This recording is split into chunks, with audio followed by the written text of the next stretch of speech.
کہ ہم نے نبی صلی اللہ علیہ وسلم کی ایک جھلک دیکھی تھی، آپ کی وجاہت اور آپ کی شخصیت اور آپ کی پرسنالٹی کے اعتبار سے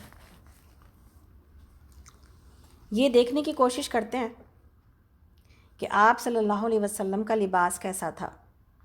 جاننے کی ضرورت ہے نا، اس لیے کہ جب اس شخصیت کو جب ہم پہچاننے اور ایک تعارف ہے ہمارے لیے، تو ہر گوشے کو اور ہر آپ کے زندگی کے معمولات کو دیکھا جائے۔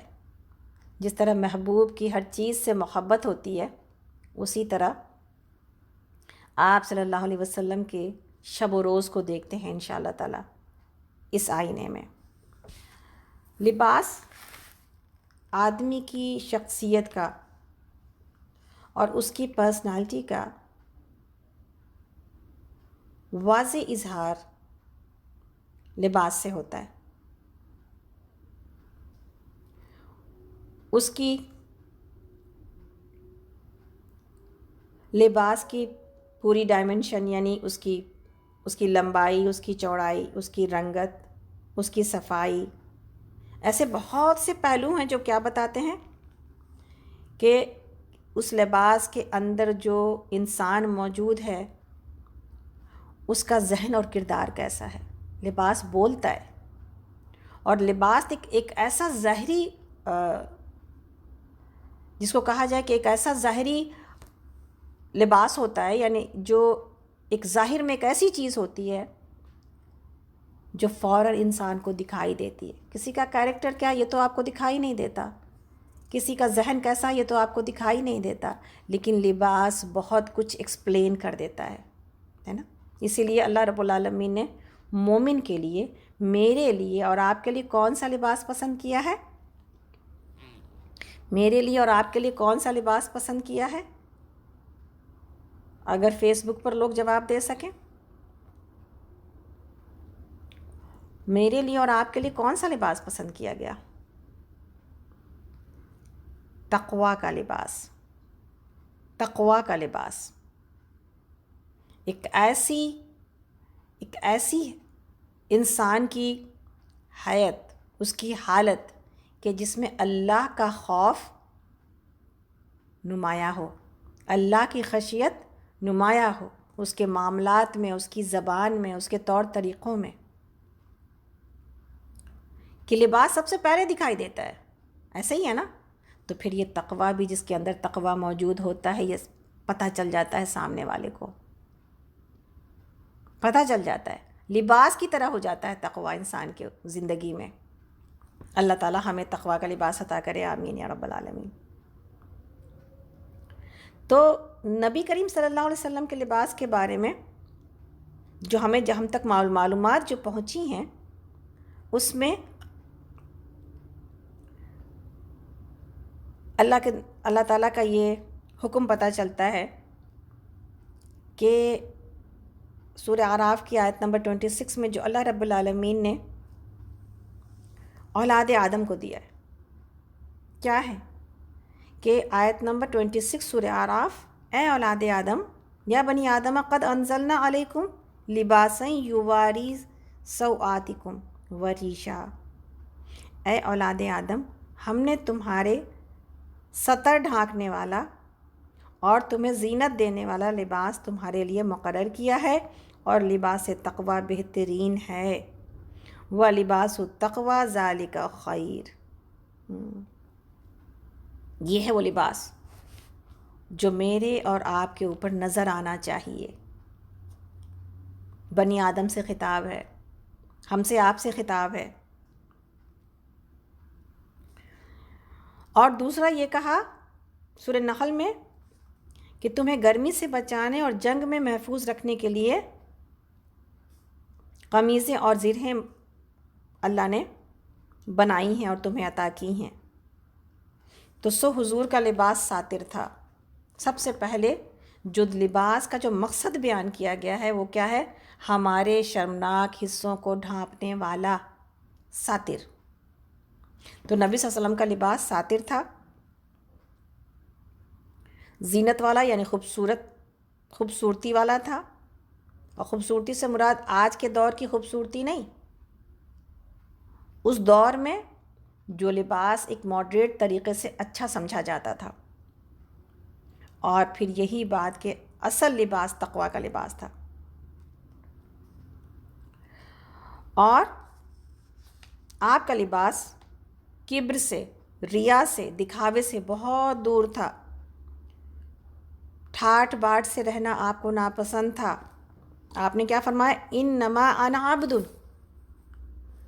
البس کما یلبس العبد، میں تو بس اللہ کا کیا ہوں؟ غلام ہوں، اور غلام کی طرح لباس پہنتا ہوں. یہ تھا آپ کا لباس. آپ نے کبھی کبر اور دکھاوے کے لیے، تکبر کے لیے لباس نہیں پہنا، دکھاوے کے لیے لباس نہیں پہنا. آپ کو ریشم، دیبا اور حریر کو آپ نے مردوں کے لیے حرام قرار دیا. یعنی آپ نے قرار دیا سے مراد آپ کو اور ہم کو یہ بات سمجھ میں آنی چاہیے کہ آپ نے جب حرام قرار دیا تو یہ اصل میں کس کی طرف سے ہے؟ یہ اصل میں یہ تعلیم کس کی ہے؟ اصل میں یہ حکم کس کا ہے؟ یہ اللہ کا حکم ہے. اسی لیے ایک بار تحفے میں کوئی ریشمی قبا جب آئی تھی تو آپ نے اس کو نہیں زیب تن کیا. اسی طرح اس زمانے میں جو کبر اور دکھاوے کی جو علامت تھی، جو سائن تھا، وہ کیا تھا؟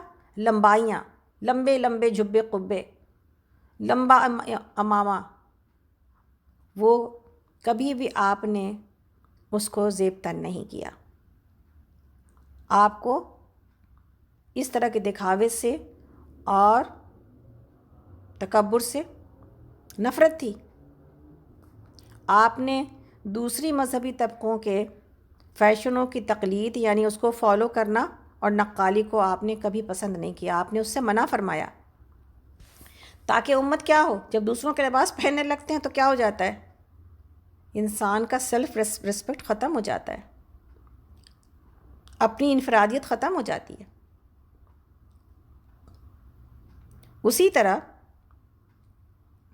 آپ نے اسلامی تمدن، جو اسلامی کلچر تھا، اس کے تحت فیشن، آداب اور ثقافت کا ایک نیا ذوق پیدا کیا. لباس میں کیا چیز کو آپ نے ملحوظ رکھا ہے اور کیا چیز کو پرائرٹی دی ہے؟ موسم کے تحفظ کو، سطر کو، سادگی کو اور صفائی کو اور نفاست.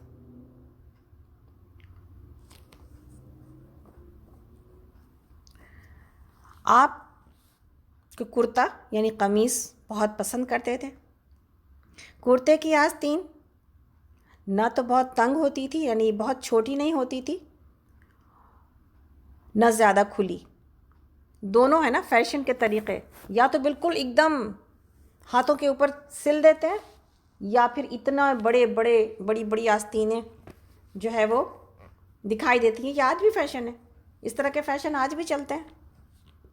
آپ کا ماڈریٹ ہوتا تھا، درمیانہ، نہ زیادہ تنگ، زیادہ ٹائٹ بھی نہیں ہوتا اور بہت کھلا بھی نہ ہوتا. کرتے کی آستین، آپ کو آستین کلائی اور ہاتھ کے جوڑ تک پہنچتی تھی، اتنی لمبائی ہوتی تھی آپ کی. سفر اور خاص طور پر جہاد کے لیے جو کرتا پہنتے، اس کے دامن اور آستین کی لمبائی ذرا کم ہوتی تھی. قمیص کا گریبان سینے پر ہوتا، جسے کبھی کبھار موسم کے تقاضے سے کھلا بھی رکھتے تھے. اور اسی حالت میں نماز پڑھتے.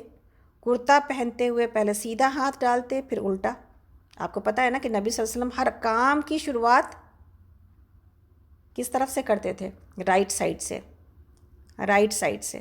کبھی آپ نے اپنے کپڑوں کو اور ہم نے اپنے کپڑوں کو پہنتے ہوئے، یا اپنے ہاتھوں کو داخل کرتے ہوئے، یا اپنے پیروں کو داخل کرتے ہوئے کبھی سنت کو یاد کیا ہے؟ چلیں، ہمیں امید ہے بہت سارے لوگ کرتے ہوں گے. آج سے اس کی کوشش کرتے ہیں کہ آپ داہنی جانب سے اسٹارٹ کرتے تھے اپنے ہر کام کو، اپنے بالوں کا جھاڑنا، اپنے لباس کا پہننا، اپنے پاؤں میں جوتے پہننا، اپنے گھر سے باہر نکلنا، یہ سب کچھ آپ کو داہنی طرف سے اسٹارٹ کرنا رائٹ سائڈ سے اسٹارٹ کرنا پسند تھا، اور آپ نے کیا بتایا، اس کا پسند سے مراد کیا ہے؟ آپ نے کسی بھی چیز کو اس کے فائدے کے بغیر پسند نہیں کیا ہے، یعنی رائٹ سائڈ میں برکت ہے۔ اس لیے یہاں تو عجیب تماشا ہے، یہاں انگیجمنٹ میں انگوٹھیاں پہنائی جاتی ہیں لیفٹ میں۔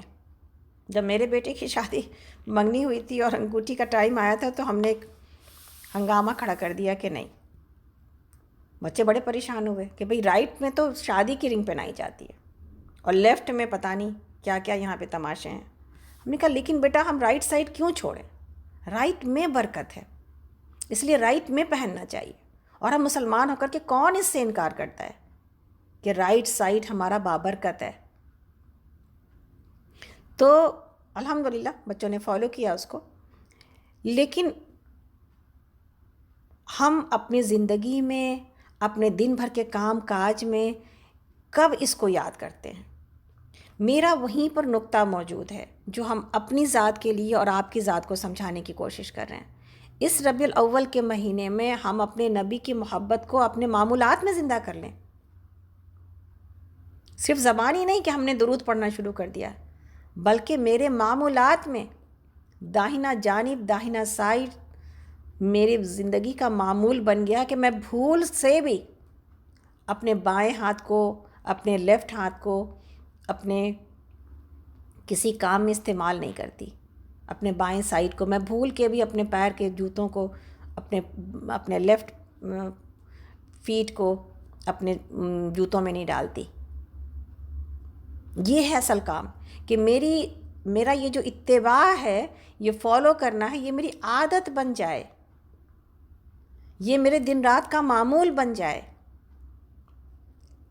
خیر، تو آگے چلتے ہیں۔ اور آپ میں سے کتنے سارے لوگ اس بات کو جانتے ہوں گے کہ عبداللہ بن عمر رضی اللہ عنہ جو کہ سنت کو فالو کرنے میں بہت مشہور ہیں، آپ اپنے کرتے کا اوپر کے بٹن لگایا نہیں کرتے تھے، نبی صلی اللہ علیہ وسلم کے اسی اسوہ کو فالو کرنے کے لیے کہ آپ نے یہ دیکھا تھا کہ آپ اکثر اپنے اوپر والے بٹن کو کھلا رکھتے تھے، تو آپ نے سردیوں میں بھی نہیں لگائے بٹن کہ نبی صلی اللہ علیہ وسلم اس کو کھلا رکھتے تھے۔ اور آپ نے عمر بھر کیا کی ہے؟ تہبند یعنی لنگی استعمال فرمایا ہے، جسے آپ ناف کے اوپر باندھتے اور یعنی بیلی بٹن کے اوپر، اور پھر آپ اس کو ٹخنے سے اوپر رکھتے۔ تو یہ ہے لباس مردوں کا، کہ ضروری نہیں ہے کہ تہبند اور لنگی باندھی جائے، لیکن ضروری یہ ہے کہ جو بھی نیچے پہنا جائے وہ ٹخنے سے اوپر ہو، وہ اینکل سے اوپر ہو، یہ ہے آپ کا لباس۔ لیکن ضرورت اس بات کی بھی ہے کہ لنگی کو اتنا جاہلانہ بھی نہ سمجھا جائے۔ بعض علاقوں میں لنگیاں پہنی جاتی ہیں اور ہم اسے مذاق سمجھتے ہیں، ہم ان کا مذاق اڑاتے ہیں۔ یہ سنت کا لباس ہے، آپ صلی اللہ علیہ وسلم نے باندھی ہے۔ تو جہاں ہم آج کے دور میں زیادہ ساتر کی طرف چل رہے ہیں، اللہ کا شکر ہے الحمدللہ کہ اب یہ پجامہ آپ نے پسند کیا ہے، اور پجامہ کو دیکھ کے اسی لیے تعریف کی کہ پجامہ ساتر ہے زیادہ لنگی کے بنسبت۔ پجامہ دیکھا تو پسند کیا، آپ کے صحابی پہنتے تھے، ایک بار خود بھی آپ نے خریدا ہے، اور یہ نہیں معلوم کہ آپ نے اس کو پہنا تھا یا نہیں، یہ آپ کے کپڑوں میں موجود تھا۔ اور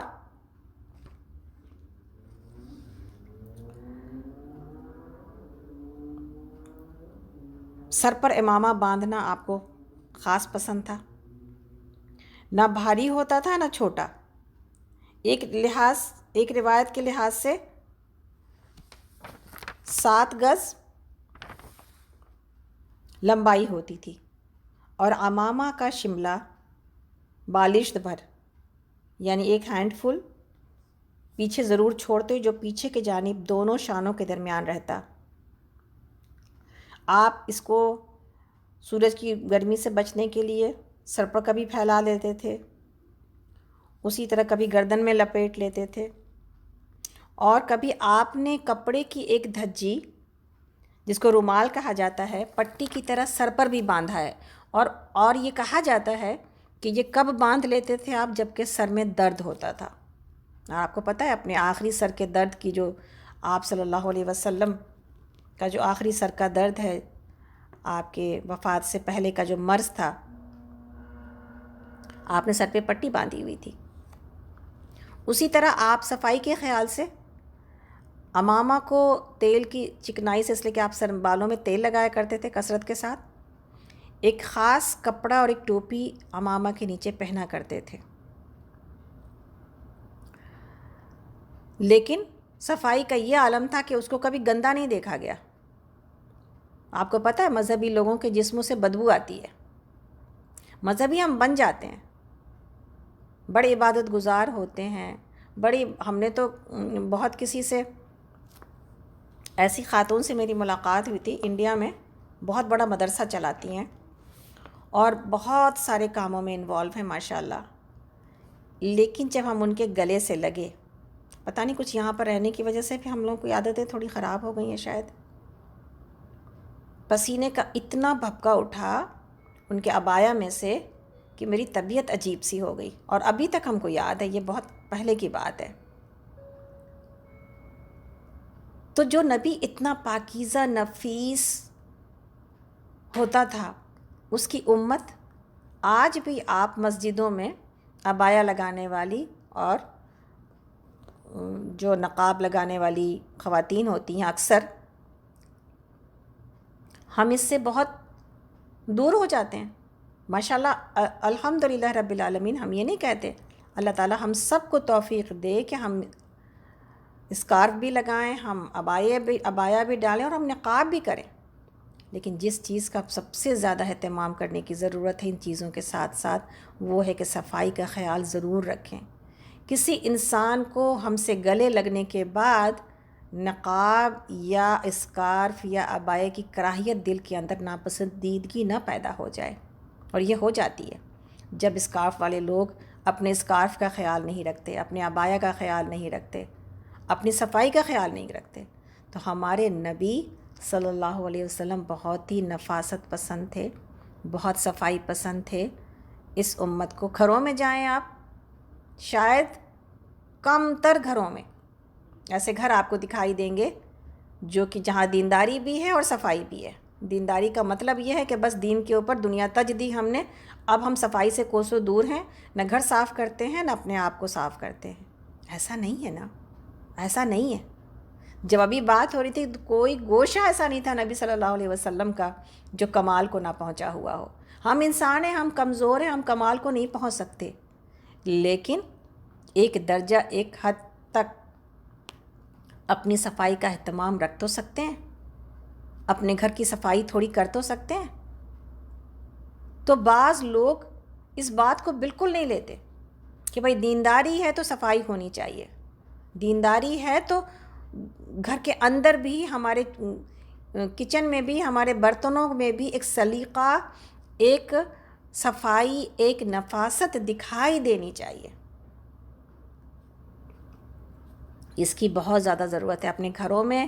ہم سب لوگ، جو لوگ عبایا والے ہیں، اسکارف والے ہیں، آج کوشش کریں گے دیکھنے کی کہ کہیں اس کے اندر سے کوئی مہک تو نہیں آ رہی. ہمیں خوشبو سے منع کیا گیا، لیکن ہمیں صفائی سے تو منع نہیں ہے نا. دھویا کریں گے تو صاف رہیں گے تو چیزیں اچھی ہی خوشبو آئے گی اس میں سے.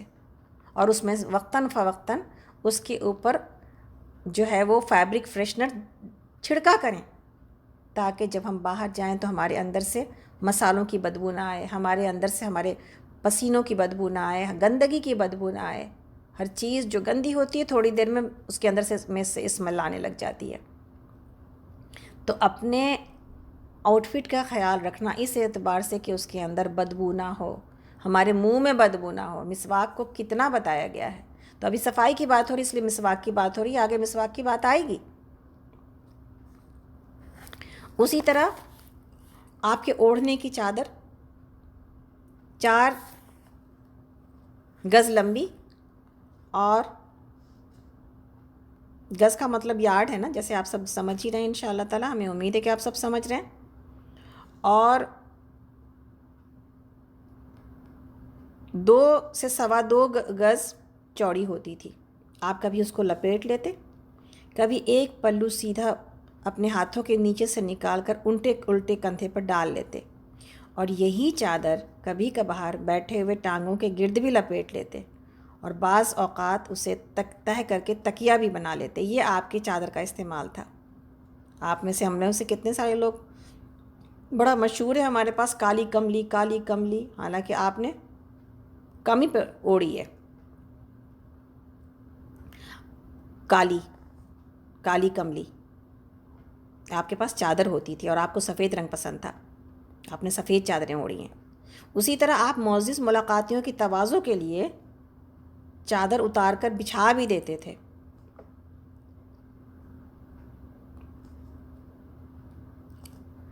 اسی طرح آپ نیا کپڑا اللہ کی حمد اور شکر کے ساتھ جمعہ کے روز پہنتے تھے۔ آپ نئے کپڑے عام طور پر جمعہ کو پہنا کرتے تھے۔ یہ جمعہ جو ہے نا، یوم الجمعہ یوم العید ہے، تو جمعہ کا اہتمام نئے کپڑے سے کیا جائے۔ اس کا یہ مطلب نہیں کہ ہر جمعہ کو ہم نئے کپڑے پہنیں اور ہم اتنا اسراف کریں، لیکن اتنا ضرور ہے کہ جب بھی کوئی نیا کپڑا میسر آئے اس کو جمعہ سے شروع کریں، تاکہ نبی صلی اللہ علیہ وسلم کی سنت پر عمل ہو سکے، لیکن اللہ کے شکر اور حمد کے ساتھ، انشاءاللہ اللہ کے شکر اور حمد کے ساتھ۔ اسی طرح فاضل جوڑے بنوا کر نہیں رکھتے تھے، کپڑوں میں پیوند لگاتے تھے، ان کی مرمت کرتے تھے۔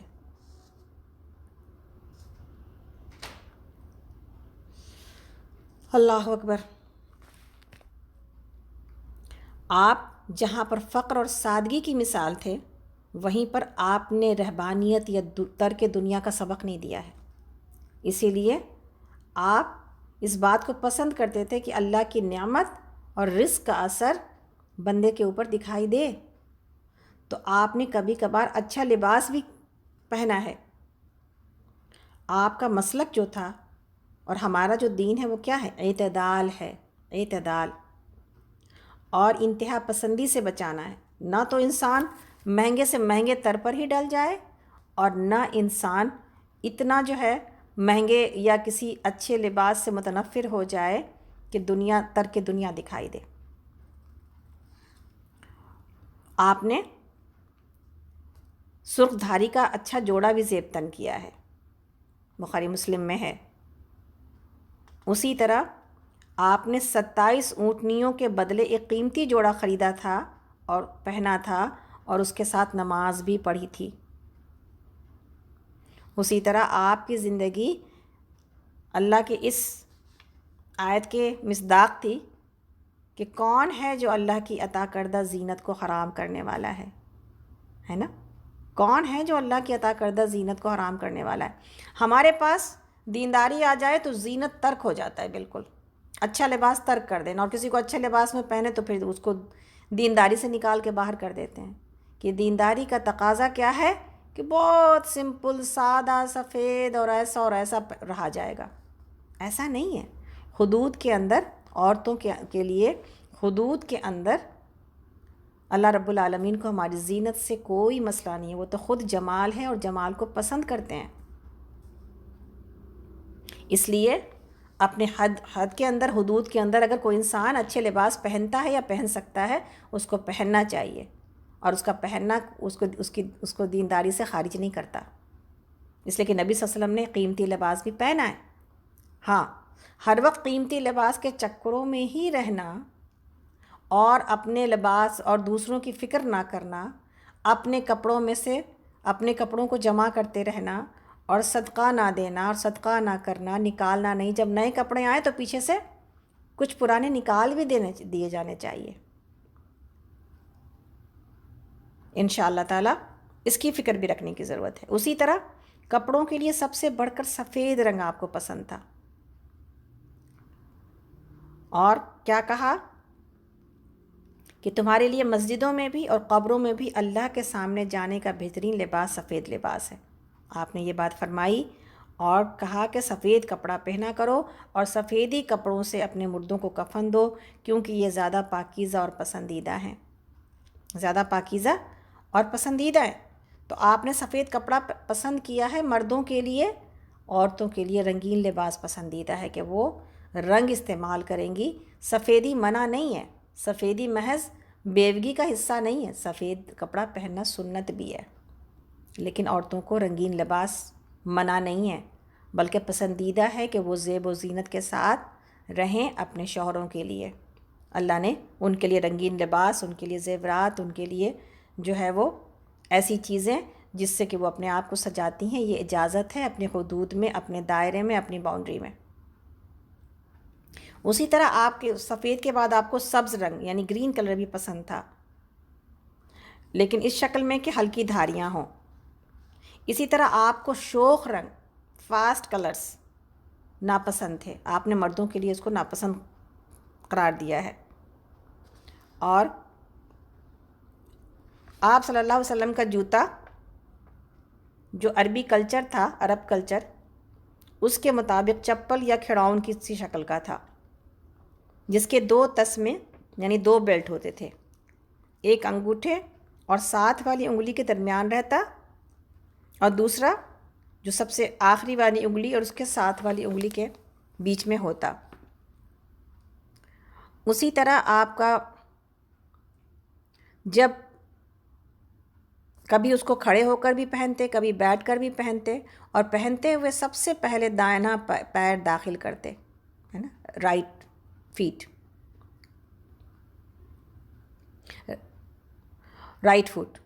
دایاں پاؤں ڈالتے، پھر بایاں اتارتے ہوئے پہلے بایاں پاؤں نکالتے پھر دایاں. یعنی جب پہنتے تو آپ رائٹ کو اندر ڈالتے، رائٹ فٹ کو، اور جب آپ باہر نکالتے تو لیفٹ کو نکالتے تھے پہلے. اس لیے یہ ترتیب ہمیں اپنے جوتے پہننے میں رکھنی چاہیے. جہاں لباس کی ترتیب ہے، ہم میں سے کتنے لوگ ہیں جو کہ لباس پہنتے ہوئے اللہ کا شکر ادا کرتے ہیں اور دعا پڑھتے ہیں؟ کون سی دعا ہے لباس پہننے کی؟ ہم میں سے کتنے لوگ ہیں جو کھانا کھاتے وقت دعا سے شروعات کرتے ہیں، یا کھانا کھانے کے بعد بسم اللہ سے شروعات کرتے ہیں اور دعا پڑھتے ہیں؟ جب کوئی کھانا کھانے کے بعد بسم اللہ سے کھانے کی شروعات کرتا ہے، جیسا کہ آپ سب کو پتہ ہے بسم اللہ نہ کرنے سے کیا نقصان ہوتا ہے؟ شیطان اس میں شریک ہو جاتا ہے. اس لیے حدیث میں ہے کہ جب گھر میں داخل ہوا کرو تو بسم اللہ سے داخل ہوا کرو. یہ عادت اپنے اندر ڈالیں. گھر میں داخل ہوتے وقت ہم سلام کرتے ہیں، بسم اللہ بھی کیا کریں، اس لیے کہ حدیث میں اصل بسم اللہ ہے کہ جو گھر میں داخل ہوتے وقت جس نے بسم اللہ پڑھی اور جس نے کھانا کھاتے وقت بسم اللہ پڑھی، شیطان کہتا ہے کہ نہ تو یہاں رہنے کو جگہ ملی اور نہ ہی کھانے کو کچھ ملا، تو اب یہاں سے بھاگ نکلو. بسم اللہ پڑھ کے گھر میں داخل ہونے سے شیطان بھاگ جاتا ہے، اور بسم اللہ کر کے کھانا کھانے سے شیطان اس گھر کو چھوڑ کے نکل پڑتا ہے. تو یہ جو بسم اللہ ہے نا، یہ میرے لیے، جہاں انسان اس بات کے لیے فکر مند ہوتا ہے کہ میرے گھر میں شیطان داخل نہ ہو، تو اس کو چاہیے کہ یہ 2 آسان سی چیزیں اپنا لیں. گھر میں داخلے کے وقت میں بسم اللہ، اور کھانا کھاتے وقت اور پانی پیتے وقت بھی بسم اللہ کا استعمال. اسی طرح اگر کوئی یہ چاہتا ہے کہ میں رات میں میرا گھر محفوظ رہے، تو تالا، چابی، لاک جتنا ہم لگاتے ہیں اپنے گھروں میں، اس سے زیادہ ضروری، یعنی وہ بھی ضروری بات ہے ماشاءاللہ، لیکن صرف اسی پر اکتفا نہ کریں. اللہ کے نام کے ساتھ اپنے گھر کا دروازہ بند کریں. بسم اللہ کے ساتھ جو دروازہ بند کیا جاتا ہے، اس دروازے کو کوئی کھول نہیں سکتا. شر والا انسان، نہ شیطان، نہ ایسا انسان جو نقصان پہنچانے والا ہے. تو ہم نے جب یہ پڑھا تھا تو شیوخ کو ہم نے کہا بعض دروازے تو ہم استعمال ہی نہیں کرتے. ہر دفعہ ہم کہاں دروازے سے باہر آ رہے جا رہے ہوتے ہیں، یا ہر دفعہ ہمارا دروازہ تو بند ہی ہوتا ہے. تو انہوں نے یہ کہا تھا کہ دروازے کو کھولیں اور پھر بسم اللہ کے ساتھ بند کریں. بند دروازے کو کھولیں اور پھر بسم اللہ کے ساتھ بند کریں، تو پھر اب وہ بسم اللہ کے ساتھ بند ہوا گویا کہ، یعنی ہم اپنا پیٹیو ڈور، ہم اپنا گراج ڈور، ہم اپنا فرنٹ ڈور روزانہ رات میں اس کو فائنل لاک کرنے سے پہلے اس کو کھولیں، پھر اس میں بسم اللہ پڑھیں، پھر اس کے بعد اس کو بند کریں. تو اب یہ دروازہ ہے جس سے انشاءاللہ تعالیٰ آپ سکون کی اور ہمارا آپ سکون کی نیند سو سکتے ہیں کہ اب ہمیں کوئی خوف نہیں ہے انشاءاللہ. اب اللہ کی حفاظت میں ہے ہمارا گھر انشاءاللہ تعالیٰ. تو یہ ہے کام کرنے کا. یہ بات ہماری سمجھ میں آ گئی، انشاءاللہ اس پر عمل کرتے ہیں. اسی طرح جو آپ نے موزے اور ساکس پہنے ہیں اس کا بھی استعمال آپ نے کیا ہے. سادہ بھی پہنے ہیں، معمولی بھی پہنے ہیں، اور اعلیٰ قسم کے بھی آپ نے ساکس پہنے ہیں. اور شاہ نجاشی نے سیاہ رنگ کے سادہ موزے بطور تحفہ بھیجے تھے، آپ نے ان کو پہنا ہے اور آپ نے اس پر مسح بھی فرمایا ہے. اسی طرح آپ چاندی کی انگوٹھی بھی پہنا کرتے تھے جس پر کہ محمد رسول اللہ صلی اللہ علیہ وسلم کے الفاظ اس آرڈر میں تھے کہ نیچے سے اوپر 3 سطروں میں یعنی 3 لائن میں لکھے ہوئے تھے. اور اس کو استعمال کیا جاتا تھا کس کام کے لیے؟ خطوں کے اوپر مہر لگانے کے لیے، محمد رسول اللہ. تو اس طرح سے لکھا ہوا تھا. ہم میں سے بہت سارے لوگوں نے دیکھا ہوگا کہ یہ کس طرح مہر کی شکل اس کی تھی، اور یہ آپ صلی اللہ علیہ وسلم مہر کے طور پر اس کو استعمال کرتے تھے. تو اللہ کا شکر ہے الحمدللہ کہ آج ہم نے لباس کے اعتبار سے بھی بہت ساری چیزوں کو سیکھا ہے. جہاں آپ کی بڑائی اور اپنی ذمہ داریاں سیکھی ہیں اور کہاں کہاں سے کیا کیا لینا ہے یہ سیکھنے کی کوشش کر رہے ہیں، اسی طرح ہم نے یہ سیکھا کہ کس طرح لباس میں سادگی، کس طرح لباس کو پہننے کا طریقہ، اور کس طرح لباس کے ساتھ اس کی دعا، کس طرح لباس کو پہننے کے وقت میں اس کی نیت. اچھا لباس منع نہیں ہے. جب آپ صلی اللہ علیہ وسلم نے یہ کہا تھا تکبر کی، جب آپ نے تکبر سے منع کیا تھا اور تکبر کی قباحت بتائی تھی، کوئی متکبر جو ہے وہ جنت میں داخل نہیں ہوگا، متکبرانہ لباس سے منع کیا. تو ایک صحابی نے پوچھا تھا کہ یا رسول اللہ، ہم میں سے تو ہر کوئی چاہتا ہے کہ اس کا لباس اچھا ہو، اس کے جوتے اچھے ہوں، تو کیا یہ تکبر ہے؟ آپ صلی اللہ علیہ وسلم نے کیا جواب دیا تھا؟ آپ نے جواب دیا تھا نہیں، یہ تکبر نہیں ہے. اللہ تعالیٰ جمال ہے، جمال کو پسند کرتے ہیں. تکبر یہ ہے کہ اس کو پہن کر انسان دوسرے کو حقیر جانے، کہ تو اس کو پہن کر دوسروں کو حقیر جانے، یہ تکبر ہے. تو انشاءاللہ تعالیٰ اگر اچھے لباس کے ساتھ، عمدہ لباس کے ساتھ، عمدہ لباس کے اندر انسان کے اندر عاجزی موجود ہے، اگر لباس کے ساتھ شکر موجود ہے، اگر لباس کے ساتھ یہ یاد موجود ہے کہ اگر اللہ نے ہمیں نہ پہنایا ہوتا تو ہم بے لباس ہی ہوتے. دنیا میں بہت سارے لوگ بے لباس ہیں. اگر اللہ نے ہمیں نہ کھلایا ہوتا تو ہم بھوکے پیٹ ہوتے. دنیا میں بہت سارے لوگ بھوک سے مر رہے ہیں. اگر اللہ نے ہمیں چھت نہ مہیا کی ہوتی تو ہم بے چھت والے، بے گھر والے ہوتے. دنیا میں لاکھوں لوگ ہوم لیس ہیں.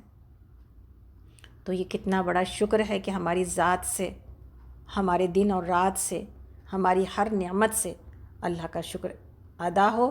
یہی نبی صلی اللہ علیہ وسلم کی ذات میں موجود تھا. ہم اور آپ مسنون دعاؤں کو اٹھا کے دیکھیں، کون سے زندگی کا ایسا کام ہے جو آپ نے دعا کے بغیر کیا ہے؟ میرے لیے اور آپ کے لیے تو اتنی موٹی موٹی کتابیں دیکھ کے ہم گھبرا جاتے ہیں کہ مسنون کی دعائیں، اتنی دعائیں ہم کبھی دیکھ کے رکھ دیتے ہیں. آپ نے پڑھی ہیں، آپ نے استعمال کی ہیں. دنیا کا وہ بندہ جو سب سے زیادہ اللہ کی محبت میں، اللہ کے دنیا کا وہ سب سے عظیم انسان جو سب سے بڑا تھا، سب سے عظیم تھا، اس نے ہر لمحے اپنے آپ کو اپنے رب کے آگے جھکا کے رکھا ہے، ہر لمحے اپنے رب کی یاد میں رہا ہے، ہر لمحے اپنے آپ کو اپنے رب کی حفاظت میں سونپا ہے، ہر لمحے اللہ سے مانگا ہے کہ یا اللہ مجھے آپ یہ عطا کیجئے. ہم اپنے چھوٹے سے گھر، چھوٹی سی گاڑی اور چھوٹی سی چیزوں میں دعا پڑھنا بھول جاتے ہیں، اور ہم کہتے ہیں یہ سب کچھ تو میسر ہی ہے نا، مانگنے کی ضرورت کیا ہے، پناہ کی ضرورت کیا ہے، ہم تو محفوظ ہیں. ہم تو ایک دم امریکہ میں رہتے ہیں، USA میں رہنے والے لوگ. آج ایک چھوٹی سی بیماری نے ہم سب کو بتا دیا کہ ہم کتنے محفوظ ہیں، اور پوری دنیا نے جان لیا کہ پوری دنیا کتنی غیر محفوظ ہے. اللہ سے اس دعا کے ساتھ کہ اللہ تعالیٰ ہمارے دن اور رات میں، اللہ تعالیٰ ہمارے جو ہے وہ صبح اور شام میں، اللہ تعالیٰ ہمارے ہر عمل میں نبی صلی اللہ علیہ وسلم کا کردار عطا کر دے، آپ کی عادات عطا کر دے، آپ کا اخلاق عطا کر دے، اور آپ سے محبت عطا کر دے، آپ کے اس مشن سے محبت عطا کر دے کہ آپ کیا مشن لے کے آئے، آپ کون سا کام لے کے آئے، آپ نے انسانیت کو کس طرح تربیت دے کر کہاں پہنچا دیا، آپ نے انسان کو اللہ کا بندہ بنا دیا، اور آپ نے اسی میں اس کی نجات دیکھی ہے اور اسی کی تعلیمات دی ہے۔ تو انشاءاللہ اس دعا کے ساتھ کہ اللہ تعالی ہم سب کو اپنے زندگی کے 24 گھنٹوں میں اللہ کا بندہ اور نبی صلی اللہ علیہ وسلم کا صحیح امتی بنا دے، آمین یا رب العالمین۔ آپ کا سب سے زیادہ سچا اور اچھا محبت کرنے والا بنا دے، آمین یا رب العالمین۔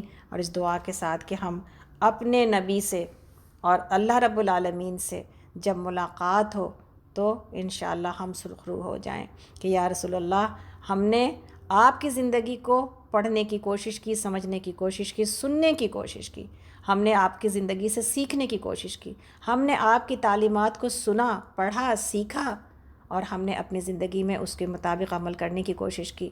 ہم اللہ کے آگے سرخرو ہوں کہ یا اللہ، اللہ کے نبی صلی اللہ علیہ وسلم کی جو تعلیمات آپ نے کہا اطیعوا اللہ و اطیعوا الرسول، اللہ کی بات مانو اور اللہ کے رسول کی بات مانو، تو اے اللہ ہم نے دونوں کی طرف یا اللہ ہم نے کوشش کی، جستجو کی، اور ہم نے اسٹرگل کیا کہ ہم یہ کر جائیں اپنی زندگی میں۔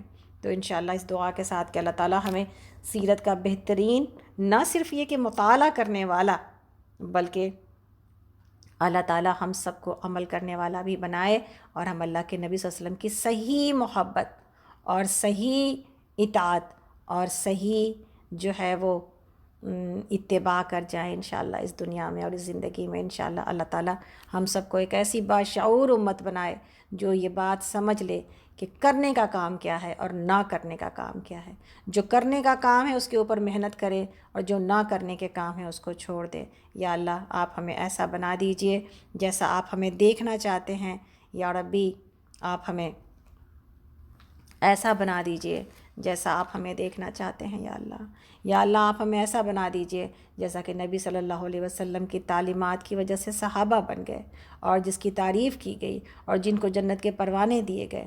یا اللہ ہم سب کو محبت کے لیے، اس محبت کے ساتھ جو فرمانبرداری کرنی ہے اللہ کے نبی صلی اللہ علیہ وسلم کی، کہ آپ کی یہ حدیث موجود ہے جس کا مفہوم یہ ہے کہ ہر شخص جنت میں جائے گا سوائے اس کے جس نے جانے سے انکار کیا۔ تو صحابہ کرام نے کہا تھا کہ یا رسول اللہ، کوئی ایسا بھی ہوگا؟ جنت میں جانے سے کون انکار کرے گا؟ کوئی ایسا بھی ہوگا جو جنت میں جانے سے انکار کرے گا؟ تو آپ صلی اللہ علیہ وسلم نے کہا تھا کہ ہاں، وہ جس نے میری اطاعت کی، جس نے میری فرما برداری کی، جس نے میرے حکموں کو مانا، وہ تو جنت میں جائے گا، لیکن جس نے میرے حکموں کو ماننے سے انکار کر دیا، جس نے میری نافرمانی کی، اس نے گویا جنت میں جانے سے انکار کر دیا۔ اللہ اکبر۔ تو یہ بہت چھوٹی بات نہیں ہے، یہ بہت بڑی بات ہے، یہ بہت بڑا لمحہ فکریہ ہے کہ ہم اپنے 24 گھنٹے میں کیا کر رہے ہیں۔ انشاءاللہ تعالی اللہ سے اسی دعا، تمام دعاؤں کے ساتھ کہ اللہ تعالی ہم سب سے راضی ہو جائے، اللہ تعالی ہم سب کو جنت الفردوس میں جگہ عطا فرمائے۔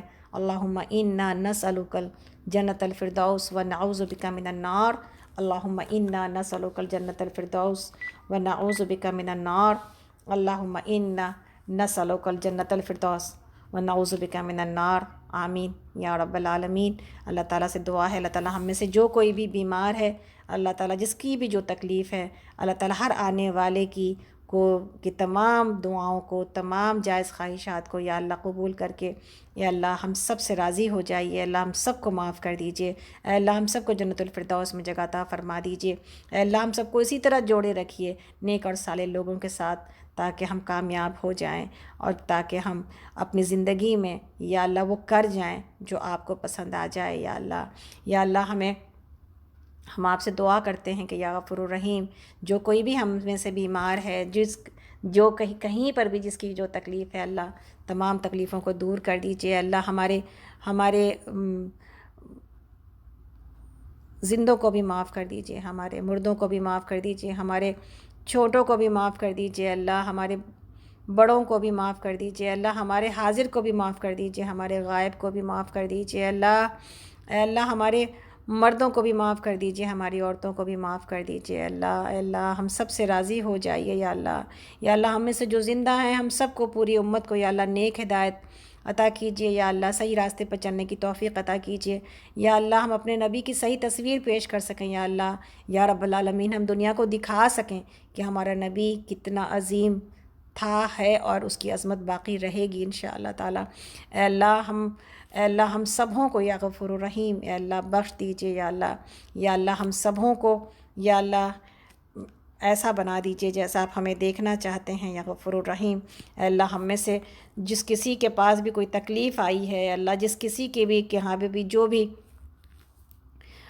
فوت ہو گیا ہے یا اللہ ان کو بلند درجات کے ساتھ اپنی رحمتوں میں جگہ عطا فرمائیے یا اللہ۔ اکبر کی بھی وفات کے بارے میں پتہ چلا یا اللہ یا رب العالمین، ہم لوگ اس 5 سالہ بچے کے لیے دعا کرا رہے تھے اور اس کی جو ہے ہارٹ کی سرجری تھی، پچھلے دنوں پتہ چلا کہ اس کا انتقال ہو گیا۔ انا للہ و انا الیہ راجعون۔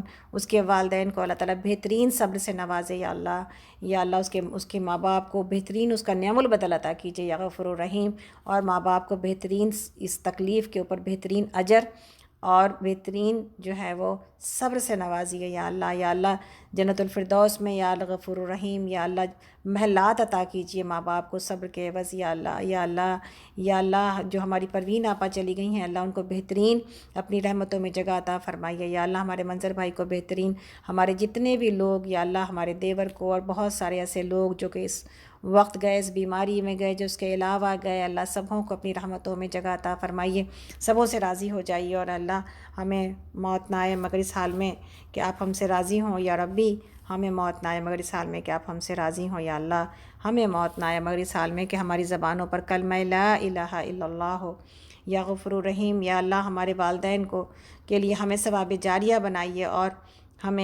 ہماری اولاد کو ہمارے لیے ثواب جاریہ بنائیے اللہ۔ ہماری اولادوں کو یا اللہ اپنے دین کی خاطر اور اپنے دین کے لیے پسند کر لیجئے یا غفور الرحیم اللہ، ان کو دنیا کی بھی بھلائی عطا کیجیے، آخرت کی بھی بھلائی عطا کیجیے یا ربی یا اللہ۔ ہمیں اللہ کے نبی صلی اللہ علیہ وسلم کی بہترین تعلیمات کو اپنے بچوں کے اوپر، دنیا کے اوپر پیش کرنے کی توفیق عطا کیجیے یا اللہ یا رب العالمین۔ اے اللہ ہمیں اسے زیادہ سے زیادہ پھیلانے والا، لوگوں تک پہنچانے والا بنا دیجیے یا اللہ۔ میری آپ سب سے گزارش ہے کہ سکینت گروپ کے اس جو ہے وہ فلائر کو آگے شیئر کریں، تاکہ اپنا حصہ جب ہم یہ دعا مانگتے ہیں تو عملی دعا مانگیں، تاکہ ہم عمل بھی کریں انشاءاللہ، لوگوں کو جوڑیں تاکہ ان کو بات سمجھ میں آئے، تاکہ ہم سنت طریقے کو سیکھ سکیں، تاکہ ہم جو ہے وہ اپنی زندگی کو اللہ کے نبی صلی اللہ علیہ وسلم کے رول ماڈل میں جو ہے وہ اپنی زندگی کو اس میں سانچے میں ڈھال سکیں انشاءاللہ تعالی۔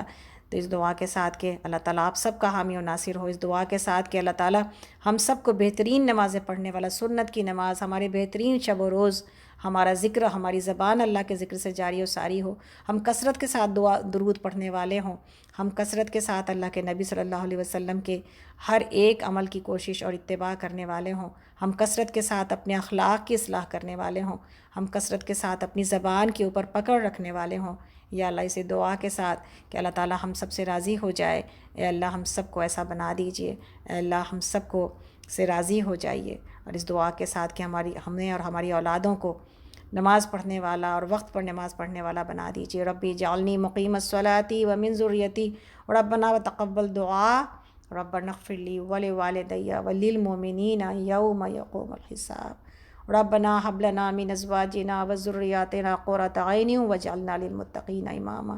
اے اللہ ہمارے شوہروں کو اور ہمارے بچوں کو ہمارے آنکھوں کی ٹھنڈک بنائیے یا اللہ۔ یا اللہ اس موذی مرض اور بیماری سے ہم سبوں کو بچا کے رکھے یا اللہ، انسانیت کو یا اللہ اس بیماری سے، اس وبا سے یا اللہ بچائیے، اللہ اس بڑھتی ہوئی بیماری کو یا اللہ دور کر دیجیے یا اللہ۔ یا اللہ ہم سب آپ کے آگے اپنے تمام گناہوں سے توبہ کرتے ہیں یا غفور الرحیم۔ اے اللہ ہم سب کو اس سے بچا کے رکھیں یا اللہ، اور جو کوئی بھی اگر کہیں پر بھی اس سے کہیں پر بھی افیکٹڈ ہوا ہے تو یا اللہ اس کو بہترین شفائے کاملہ عاجلہ عطا کر دیجیے یا اللہ یا رب العالمین۔ اے اللہ دنیا کو کھولیے، ہمارے مساجد کو کھولیے یا اللہ حرم کو کھولیے یا اللہ ہمارے دل و دماغ کے وہ سکون ہمیں عطا کر دیجیے یا رب العالمین۔ اے اللہ انسانیت کے تمام گناہوں کو اس کی طرف سے، اور اللہ ہم سب اپنی گناہوں کا انسانیت کی طرف سے، اپنے بچوں کی طرف سے، اللہ ہر ایک کی طرف سے، امت کی طرف سے ہم توبہ کرتے ہیں یا اللہ، اپنے گناہوں پر شرمسار ہیں، ہم نے بہت ناراض کیا ہے یا ربی آپ کو یا اللہ۔ ہم اپنے گناہوں سے توبہ کرتے ہیں یا اللہ، ہم اس بات کی آپ سے دعا کرتے ہیں کہ اللہ تعالیٰ ہم سب کو صحیح راستے کی توفیق عطا کرے کہ ہم اپنے رب کو ناراض نہ کریں، اپنے محسن کو ناراض نہ کریں یا اللہ۔ ہم سب آپ سے مانگتے ہیں ان تمام چیزوں کی خیر جو پیارے نبی صلی اللہ علیہ وسلم نے مانگی، اور ان تمام چیزوں کے شر سے آپ کی پناہ جو پیارے نبی صلی اللہ علیہ وسلم نے مانگی۔ یا اللہ ہم سب سے راضی ہو جائیے، یا اللہ ہمیں کلمہ نصیب کیجیے، اللہ ہمیں موت کی بیماری کی سختی سے بچائیے، یا اللہ ہم سب کا خاتمہ بالخیر کیجیے یا اللہ۔ آمین یا رب العالمین، آمین یا رب العالمین۔ سبحان ربک رب العزت عما یصفون وسلام علی المرسلین والحمد للہ رب العالمین۔ سبحانک اللہم و بحمدک، اشہد ان لا الہ الا انت، استغفرک و اتوب الیک۔ ربنا لا تزغ قلوبنا بعد اذ ہدیتنا وہب لنا من لدنک رحمہ انک انت الوہاب۔ آمین یا رب العالمین، آمین یا رب العالمین۔ اللہ تعالیٰ آپ سب کا حامی و ناصر ہو، اپنی دعاؤں میں، خاص دعاؤں میں یاد رکھیے۔ انشاءاللہ آپ سب سے ملاقات ہوتی ہے اگلے سوموار کو انشاءاللہ تعالیٰ نئے پروگرام کے ساتھ، اور اس کے نئے سیریز کے نئے حصے کے ساتھ انشاءاللہ تعالیٰ۔ اور انشاءاللہ کل ہم لوگوں کی صحیح بخاری کلاس ہوگی، اور کل حفظ کی کلاس بھی ہوگی انشاءاللہ۔ آپ سب سے ملاقات ہوتی ہے، جب تک کے لیے اللہ حافظ۔ السلام علیکم ورحمۃ اللہ وبرکاتہ۔